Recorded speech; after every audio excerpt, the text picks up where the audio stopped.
Hi friends, this is your pal Scott Garibay, and today we're going to talk about American politics, and we're going to talk about I Know What You Did Last Summer 2025, and how this film now presents evidence, in my humble opinion, that vigilantism has become a woke talking point, and something that the woke crowd supports, which is pretty shocking. That is a major turn. But it does make logical sense, I think. All right, so let's walk this through. All right, so I saw by the way, spoilers for I Know What You Did Last Summer in 2025 and 1997 in this content. So I went to see this horror movie this weekend because I was fresh out of movies to see. I had seen Jurassic World twice. I had seen F1 twice. I had seen Superman twice. There was just nothing left, and I was like, I'm gonna go see this, right? Because I have a movie pass. So I went and saw it. I enjoyed it. It was very, very good. And so when it was done, it was a slasher film, and I was reading the credits, and I was like, whoa, wait a second, was that written by two lady women? And it was written by two women, right? And it was, but I was like, well, wait a second,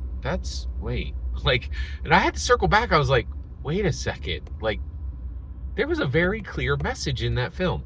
So the film is about, it's a slasher film, right? And so at the beginning of the movie, these five friends get together and they go watch fireworks together.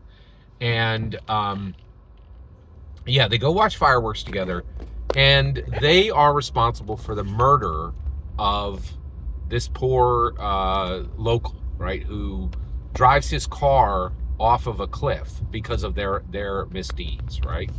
And then they cover it up. They all cover it up together, right? So then this slasher this slasher murderer comes and starts killing them one at a time. And you're like, yeah, these people were pretty terrible. They did kill an innocent person, and then they covered it up, and then they kept the secret together. But still, murder's wrong, right? And you're like, yeah, we shouldn't murder people. That's pretty clear.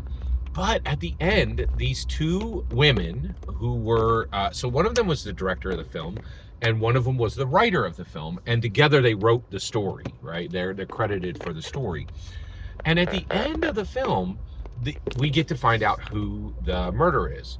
And the murderer is one of the five friends. And she had recreational substance abuse problems. She was using too many of them. And then she went to rehab, and all of her friends abandoned her. And then once she got cleaned up, they came back and they were like, hey, why don't you come watch the fireworks with us, right? And then the person they killed was her rehab friend, right? So she decided to kill them all, right? And so one of the things that was surprising was the murder was so fast and so strong and so vicious that you were like, oh, that's probably a dude, right? But they were very progressive, and they had the woke concept that a woman who weighs 140 pounds, I would say no more than 140 pounds, probably 130, could be a slasher killer, which is pretty progressive. That's very woke, hey, go women, But then at the end, the two women that she's trying to kill, right, they're like, hey, you shouldn't be murdering people. And she's like, wait a second, slow your roll, right? She's like, I'm not just murdering people. These are all justified killings, right? And I'm not just some murderer. I'm an empowered woman. And I was like, whoa, that is a really incredibly woke take on vigilantism, right? So now you're like, well, wait a second, is this vigilantism? And the women writers did an excellent job of, by the way, I'll put their name in, I had never seen this before, so that's why I don't know their names, but I'll list their names in the title or in the description, just so you know who they are. They did a fantastic job with this film. I really enjoyed it. But they made the point, they were like, okay, the reason this girl had to go and murder these people themselves is anytime you take this stuff to the police, they had already covered it up once, right? And they showed very clearly that the police were completely corrupt in Southport. In fact, two girls actually go again and try to report all this to the Southport police and are immediately imprisoned themselves. Actually, they're held without due process, right? And so they made it very clear that if you're going to get justice today, you absolutely have to get it yourself. But if you are a woman, right, from a marginalized, and I think these women were identifying women as a marginalized group. That's an interesting question. Are women in a marginalized group? I think that's a very valid question. I don't think we really know the answer to that right now.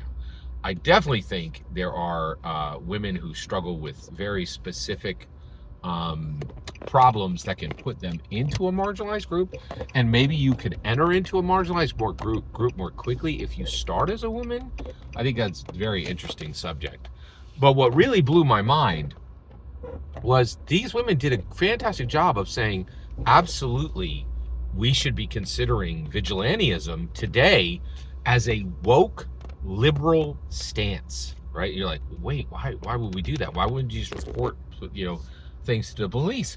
But woke people have been saying for a while that the police are not going to do anything if you have that woke worldview, that the police are not going, oh, you're a marginalized group, we're not going to do that. Then at that point, nobody wants to not have any justice. So logically then, vigilantism would reach a point of becoming a woke standard. And I think that's it. And I think, now I'm not saying it's right. I'm saying this is the first time we've identified it. I think these two women writers have given a very strong argument that anyone who's woke should embrace vigilantism. That's a powerful message. I'm not saying they're right. I'm still considering what they're saying. I don't know. That's very interesting, right? If you don't have a path to justice, you're not just going to give up. You're going to go get justice in the way that you can, which I thought was really, really fascinating. This was an excellent film with very, very deep themes. Every single word you just heard in this video is my humble opinion, nothing more, nothing less. The important part is when I get to hear your humble opinion, when you get in the comments and send your traffic. Please consider liking, subscribing, and have a fetch millennium.